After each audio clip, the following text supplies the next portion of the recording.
Hello, everybody, and welcome to the post-race beer review. Just coming off the Jack and Jill marathon, I want to give you a couple of personal thoughts about my own personal experience with this race today.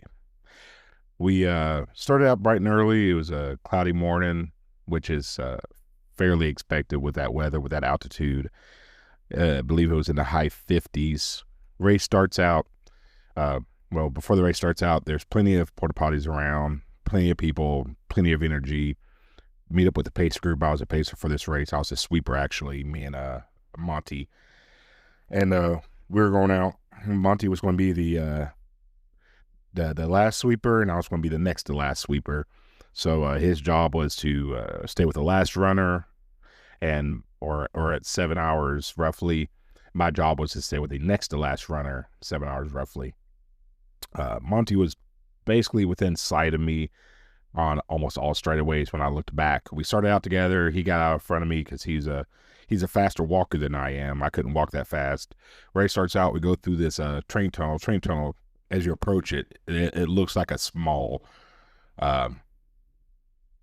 cold era safe or bunker or something like that. It was really impressive and really amazing to see in person. Really did enjoy it.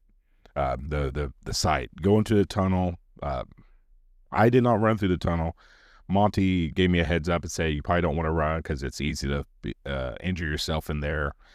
I know other people did, other pace groups did. But however, heeding to his advice, Monty has ran that race. I believe that was the 34th time that he had towed the line for that particular race. So I was going to heed his advice and walk the train tunnel. Train tunnel is 2 miles long, 2.25 miles long. So walk the tunnel. It didn't feel claustrophobic at all. It's an old train tunnel, so it's about 18.6 tall or 19 foot tall in dead center. Then side to side was probably close to 12 feet or so. So I didn't have a feeling of any claustrophobia in there. Maybe if you do have claustrophobia real bad or something like that, maybe you would. I don't have claustrophobia. I don't really have a fear of tight spaces, but I didn't have the ceiling. Sometimes you walk in like to an attic, or if you're in an older home, maybe a modular home where they have a 7-foot ceilings instead of 8-foot ceilings, it feels a little bit different. This one being opposite of being the 19-foot ceiling, it felt opposite. There it felt good. Race is a downhill, 1% to 2% grade most of the way. Started out cloudy, nice thick cloud. Felt 50s, felt great. Aid stations were plentiful. I had a headlamp with me through the tunnel. Dropped it off after the tunnel. Was able to pick that up at the finish line. You can, as you would have a pull tab for your drop bag, there's also a pull tab for your headlamp to help keep it somewhat organized. That was nice to have. The course was nice. Every 2 miles or so, there was an aid station. For my being a sweeper, there was about 1 to 3 people per aid station, which isn't a lot of people for an aid station. However, when for most of the way, I was either by myself or with 2 other people maybe. So it wasn't as if we were crowding the aid stations when we got to them. So that was an issue. I was able to get my water bottle refilled with fresh water along the way, which was nice because I had my powder of Tailwind. So I could take this individual serving of Tailwind. One of the guys at the aid station, he had a knife and he ripped it off for me. Or cut it for me, and I poured it in my bottle and poured some fresh water in, and that was nice. Trestle bridges. If you're afraid of heights, depending on your fear of heights, I have a weird fear of heights. It's a very, I don't know how to put it on there, but if there wasn't rails, I would have froze. I ain't gonna lie, I probably would have froze. But there were handrails that were about shoulder height, so probably about in the neighborhood like 4.8 or 4.6 or whatever the standard is. That's what the height was, probably. I'd venture to say. So we did the hike. Went up the thing. Trail was nice, and the whole course went downhill. Mainly you was on one trail for the first 20 plus miles. Then you make a hard right, left, right, or something like that. And you kind of go down a little bit steeper because you're kind of getting off of the trail onto something else, but you're still on a trail. And then we got back onto the trail. It seemed like, yeah, we did. Through that little hard left, right, left, which is only about 50 to 100 feet between the turns. There was me and this other guy. He had lost a bet in fantasy football, so I was helping. His training method was signing up for the race, and his buddy signed up at 12:01, and the race started at 6. And his buddy signed up at 12:01 and started his training at that point. Neither one of them had ran over a mile before that, so that was interesting. But they both finished. They both had the drive to push on, and they both finished. I will say it was a downhill trail, downhill course, so that does help. Getting back to the left, right, left, we ended up walking that area because there was a little bit of traffic with the cyclists and runners that were just using the trail as a regular daily activity. So, hold on. So I had to wet my whistle there with my beverage. Post race, it was so we had that left, right, left, traffic. So we ended up walking that little thing. We didn't lose any time right there significantly. We did a 3-1 interval for most of the way, 3-minute run, 1-minute walk. The run wasn't a run. It was more of a fast trot, if you will.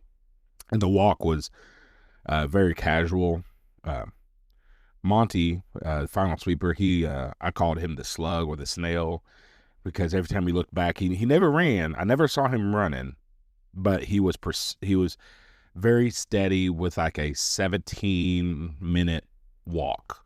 And so he walked with purpose, and I couldn't walk at his speed. I couldn't walk that fast, but I can run faster. So I was doing intervals and he was doing steady walk, and we both finished within, probably 2 minutes of each other, maybe a minute of each other. It was, we were right there beside each other when we finished, probably within a minute, I'd say.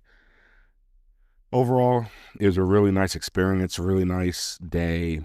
The sun came out, which wasn't the best, but we just changed up our intervals, which if you're out there and you haven't experienced a lot of different conditions, you got your A plan, which is, I'm going to go out and I'm going to do a 3-1 interval. Well, we got to the flat. We had a flat for about 3 miles, a flat section that wasn't that downhill section. So we were in that flat. The sun came out. There wasn't as much shade. So we altered it, and that's when we went to the 2-1, and we continued that 2-1 the rest of the way to the finish line.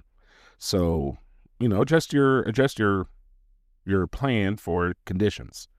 Let the conditions guide your race. We did that. We came in. We finished at like 7:03, I believe. Which that course is a 7-hour course, but it's on the B&O. I'm sorry, the B&O was a different race actually. It's on a rail trail, so the permits and everything weren't as there wasn't as many road closures that were an issue that we had to worry about. Whereas if you were in Chicago or like Chicago Marathon or say the Monumental Marathon, there are road closures there, so they have this intersection until this particular time, and depending on the officers and the size of the city and so on and so forth, the permits are strictly adhered to, or they're not, just depending on the certain conditions. But with a rail trail, that's not really an issue, as much of an issue. I shouldn't speak for all races, because some of them might have different conditions they have to follow. But overall, it was a great experience. If I could go back and do it again, I would.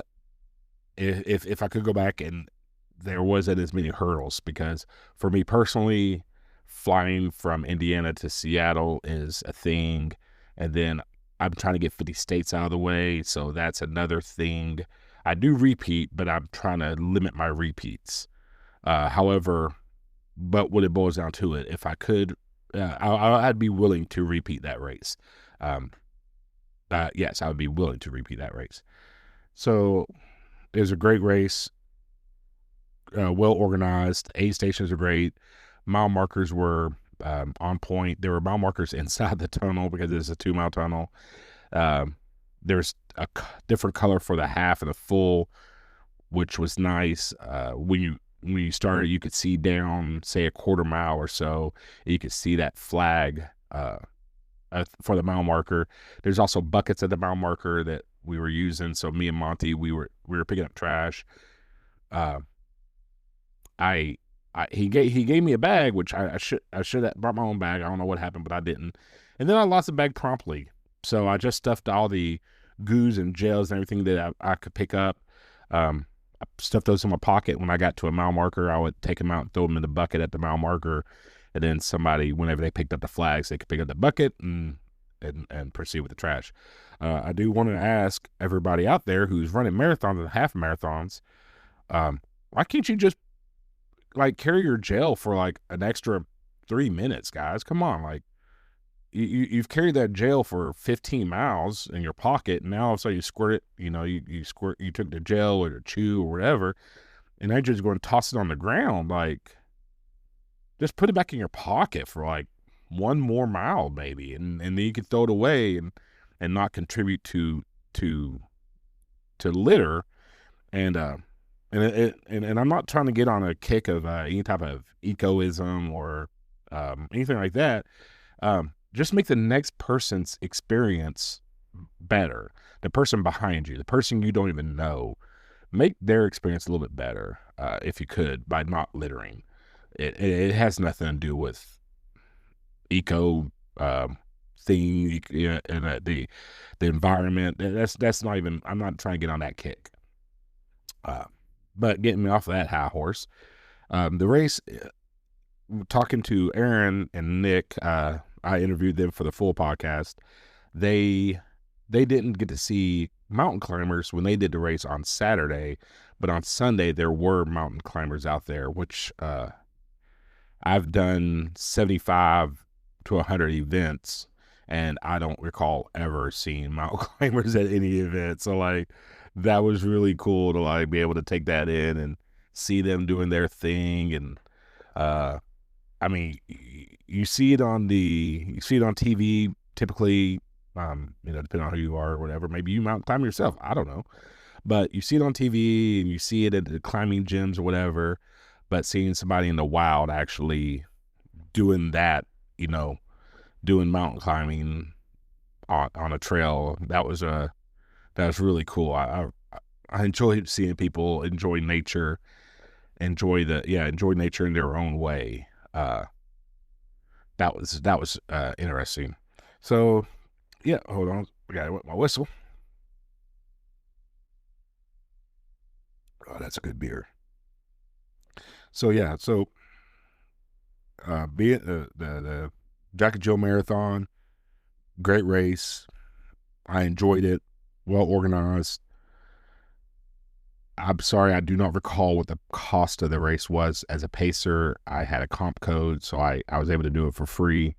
The race itself, I don't recall if I had any other perks as being a pacer for that race.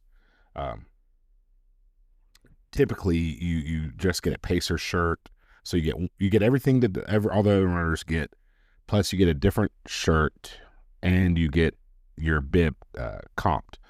So that's usually what's expected as a pacer. So I do not recall what it was. I'm going to assume it was 145, but it might not be. If it was a $145 race, I think it'd be worth the money for a marathon, between 100 and 145. I know the race I did the week prior was a $90 half marathon, but that money went towards a large chunk of it A very large chunk of it went towards the maintenance and improvements for the B&O trail out there in or Orton, Orting. That's where the race, that particular race, that's where it finished. And this year is a yo-yo. It went out and back, so it started and finished there. Hopefully I'm going to be able to interview Monty for that one. We'll have somebody else being in conversation with. We do have a full podcast coming out, full episode coming out for the Jack and Jill marathon. So look forward to that coming out as a full episode. Just wanted to get this out there, post race, a little bit sweaty, bib on, medal around my neck, beer in front of me. Just wanted to get a couple of thoughts real quick before I could censor everything in my head and before I could forget everything in my head. Just get everything out there and give it to you fresh, and that way you have my frank and honest opinions about my experience. So get out there, enjoy the day, enjoy the world, and just remember to run the race that you're in, and forward is a pace.